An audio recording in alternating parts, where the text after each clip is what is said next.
Hi, welcome to this episode of The Cargo Couch with Logicom Hub. My name is Sam Stretton. I am a business owner and lifelong participant with all things cargo, from freight forwarding, customs and excise, and of course, now dangerous goods. I am going to be your host for this episode of the podcast. The purpose of our podcast is to introduce the latest news, all the happenings of all things cargo, talk about real life experiences and incidents and accidents and what lessons we learned along the way. And at the end of the day, everybody that works in the supply chain needs a voice. And as we found out during lockdown, we're all essential workers. So it's good to be able to give everybody a voice. Today, in this episode of The Cargo Couch, I am going to be talking to business partners that work with Logicom Hub. And we're going to start this with Ian Dallow from Complete Cargo. Hi, and today we have Ian Dallow with us from Complete Cargo. Welcome, Ian. And Ian is going to talk to us about aviation security. Yeah, So hi. welcome. Thanks, Sam. Thanks for asking me. Have you been in the wars? Have I by been the in the looks of it? wars? Yes. Well, a little bit. I had a bit of an incident at home where I passed out due to back pain and ended up bashing my head on the side of the bedside cabinet. But thank you to 111, the paramedics, and Banbury Horton A&E, who all patched me up, and I am right as rain, thankfully. There you go. apart from a mild black eye. Apart from a mild black eye, I Yeah. think it's going to be coming out in the next few days for sure. It's going to be a shiner. Yeah, and maybe you can think about actually making a much better story out of it by Yeah, then. exactly. The 4 burglars Yes. that you fought off. And, Yes, that's yeah, right. yeah. I could do something really special there. Yeah. Yeah, but for right now, that's it. That's the it, truth. Yeah, not as exciting. But you work in a very exciting world of aviation security. So how did you get into aviation security? So I started off with aviation security back in 1993. Yeah. Right when they brought the first regulations out. Yeah. And I guess I just have a fascination with stuff that goes bang. And Well, don't we all? And it's a natural progression of I've been in the cargo industry Yeah. since I left school, and that was a long time ago because I'm now extremely old and decrepit and everything else. But when they brought the regulations in back in 1993, Yeah. I was actually on the first aviation security course in the country. Really? At British Airways, yeah. Wow. When they brought the regulations Just out. for those that don't know, what caused the regulations to come into place? So there's various things. I mean, probably the trigger point for the aviation security regulations was Lockerbie. Yeah.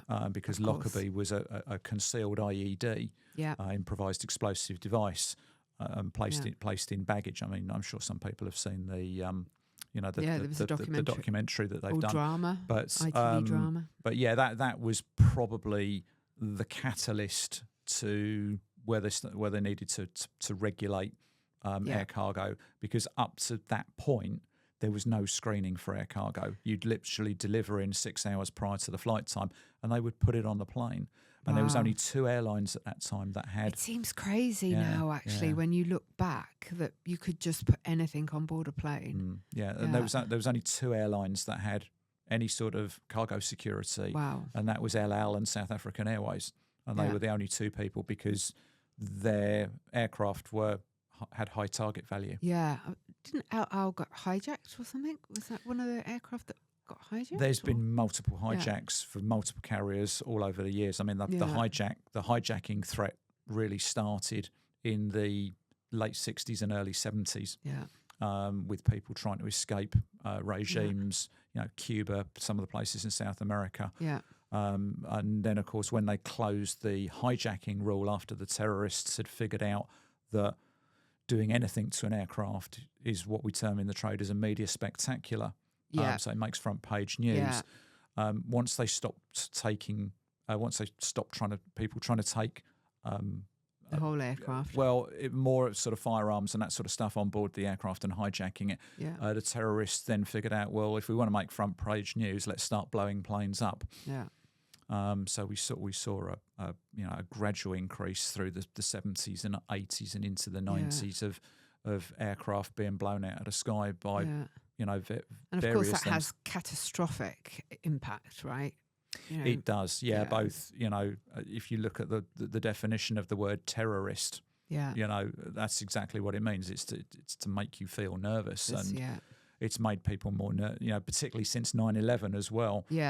People are far more nervous about when they fly. One that sticks in most people's memories, because I think everybody knows exactly where they were when that event happened, right? So they describe it as this of people of my generation, they describe it as our Kennedy moment. So for our parents, they remember where they were when John F. Kennedy got shot. For people of my age, we remember where we were when 9/11 happened. All right. So that's exciting that you were one of the first people to be trained on aviation security. Mm-hmm. So was that something that every freight company did, or? Initially, it was a few people did it. Then when they brought in screening, cargo needing to be screened, and people started to charge for it. Many freight forwarders then realised that it was a revenue stream for them. So they started to get on board with. And also with some, with a lot of large exporters as well. They decided they wanted to go down the known consignor routes to make sure that to try and get less charges for the screening or no charges at all. So the known consignor is basically to get out of the charges for being x-rayed at the airport. Yeah, technically, the idea of the known consignor scheme is that you're pre-approved. Your freight is considered safe to travel the minute it comes out of your facility, providing the rules of the scheme have been followed. Too. So why would shippers want to become a known consignor? So is it because that their cargo is recognised as safe? What else? What is the other benefit for them? There's three primary reasons that people will go down the known consignor route. The first one is that the cargo itself, we can't screen it because of the nature of the cargo. So this is typical with drums of chemicals and stuff that's very, very dense. It's impervious to X-ray. We can't use, we can't use explosive trace detection on it. We can't screen it using the dogs. The second one is if you're a large exporter where you're paying, let's just say 10 pence a kilo to have your freight X-rayed and you're moving hundreds of tons of cargo a year, it makes perfect sense for you to go down that scheme for financial reasons. There's also the added benefit that you don't have to send cargo to other places in Europe where slightly different screening methods are available, but the rates are much higher in Europe. Right. Okay. So that's a big one. And the third thing really is getting the cargo moved in a more time efficient manner. So to give you an idea, I did a known consignor application, if you like, a turnkey process for a large exporter in Coventry. And their immediate saving was £150,000 a year. Wow, that's amazing. So, what's the actual initial outlay to become a known consignor? It varies really depending on the size of the organisation, the complexity, and how many people you want trained. You're probably, for a turnkey solution, you're probably starting about £10,000 upwards. Something along those lines. And once you are a known consignor, is that it, or do you get audited by? So you're inspected once a year by the Civil Aviation Authority. There's other things that go behind it as well in terms of your staff training and recruitment. You've got to have all the physical security measures in place, cameras in your dispatch areas and all of that kind of stuff. It sounds daunting. If you're employing an expert to do it, generally they'll take a lot of that worry away from you. Okay, so, well, that sounds good. What about, now, I used to work at a freight forwarders previously, in my previous life. And one of the things that we were concerned about is threats to security just for our own building. Does that fall under kind of aviation security?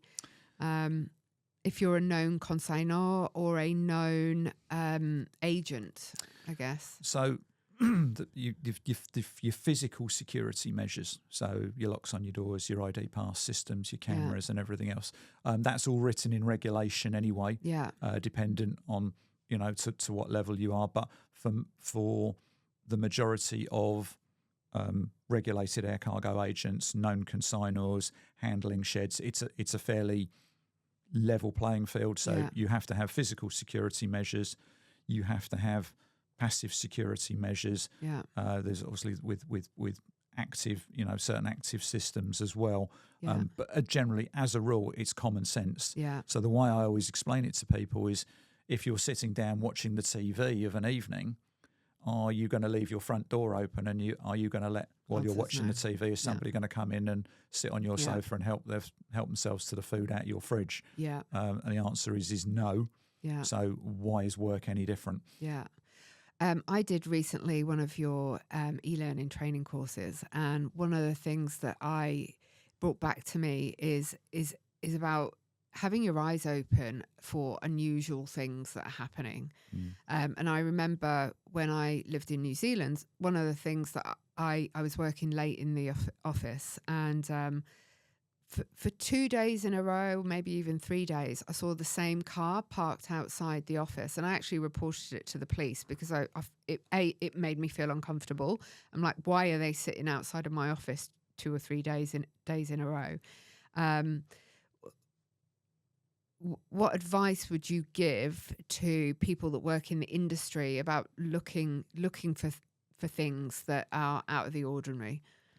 Well, there's the whole see something, say something.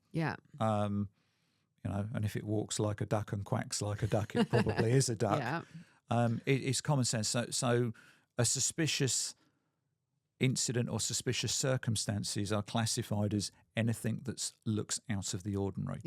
So if it looks out of the ordinary, you should always report it to somebody. If it's safe to do so, investigate it yourself. You never want to be in a position where something happens the following day and you say, if only I'd reported said something. In your role as aviation security, have you ever been involved in any incidents that have occurred? I have over the years.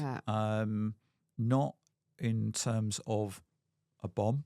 They are very, very rare, although well, that's good to hear. In cargo, courier and mail, on average, the security services find 6 viable devices a year. Okay. So if we did nothing, you and you looked at it that way, you could say, well, a plane would get blown up every 2 months. And then would anybody want to fly? Exactly. The usual stuff that we find as part of the screening process is where people are trying to either smuggle stuff. So we found quite a few drugs over the years. I can imagine. But the other thing that people really don't have any conception of is dangerous goods, where people will tender stuff for carriage, not realising it has the ability to harm the aircraft. So people unknowingly putting dangerous goods on board the aircraft. And there are different regulations for cargo and passenger. And I think that's really key to it. So an aerosol, for instance, you can put in your suitcase and check it as baggage, but you can't put it in a piece of cargo without declaring it as dangerous. So that's the biggest thing over the years. I'd say 99.9% of stuff that we remove as part of a screening process is undeclared dangerous goods. Oh, that's interesting, actually. What do you think we can do to maybe help businesses, I don't know, recognize the risk in a different way? Or is it just about they don't know until they don't know, until they find out? Or it's education. A lot of when we do a lot of the training, and particularly when one of the big things now is what they call human factors. And human factors is where people are just. I think every company has somebody in their business whose name is "It's not my job." Right. Yes. We all know those. Security's everybody's job. Yeah. You know, we want to keep people safe. Yeah. So education is a key thing. Yeah. And you know, even down to what you post on your social media and your digital footprints has an effect, or can have an effect on, you know, targeting of people and businesses. You know, I was doing some training yesterday with the dog provider that I work with. So I now work a lot with the explosives dogs at Heathrow, which is extremely interesting. Yeah. But we were talking just to the handlers about what they post on their social media and what information we can gain just from looking at their social media and for sources out there. And a couple of them were very surprised of, you know, one girl, I was able to obtain a copy of her birth certificate within about 2 minutes. Oh my goodness. After looking her up on Facebook. Wow.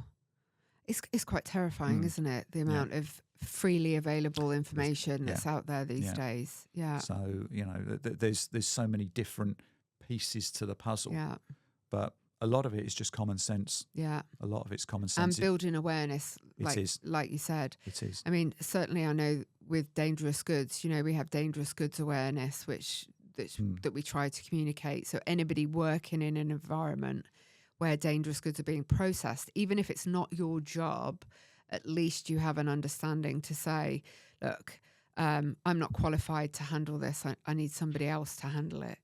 I can imagine it's fairly, there are fairly different levels of aviation security as far as I'm aware. Maybe you can just quickly talk us through the different levels. Yeah, so there is the basic one is just called GSAT, or General Security Awareness Training, which for people who are not in, shall we say, active locations, may have, and that's generally good. That's generally quite good. Yeah. In that respect, there's a lot of free training that's available. So the CPNI, or the NCA as it is now, there's a lot of really good educational videos out on YouTube about security awareness that people can watch. Yeah. Then moving up from that, we have the regulated agent scheme and known consignor schemes. Right. The training for that is then restricted. Yeah. So people have to be vetted before they can receive that training, because there's certain you have to have background checks and all that kind of stuff. There's certain bits of information in there that we don't really want in the public domain. Yeah. So that's generally so more tightly controlled, certain criteria. I guess the criteria would be set by the Civil Aviation Authority. It is, yeah. And is there some kind of test that they would have to go through to pass that? Or so all aviation security training has a 75% pass rate. So you have to do an assessment. Yeah. A summative assessment, as we'd call it, as instructors. All the aviation security instructors need to be qualified teachers. Yeah. Yeah. And then we have to have additional security clearance as well, to be allowed to instruct. So it's quite a process. That's it. And then the security instructors themselves have to be instructed, and we have to pass various exams that the Civil Aviation Authority set for us. Yeah, perfect. Excellent. All right. Well, I think we'll wrap up there. Is there any advice you would give to maybe the general public if they were thinking about going to the airport? Is there anything they should be watching out for? Again, it's the whole see something, say something. See something, say something. Yeah, see something, say something. If you remember that old program called Police 5, do you ever remember that one? Sorry, I don't. Very old one or whatever. Yeah. And they used to say, keep your eyes peeled. And keep your eyes peeled. Yes, I do know that saying. And just if something's not right, and you see something, please just do something about it. Don't.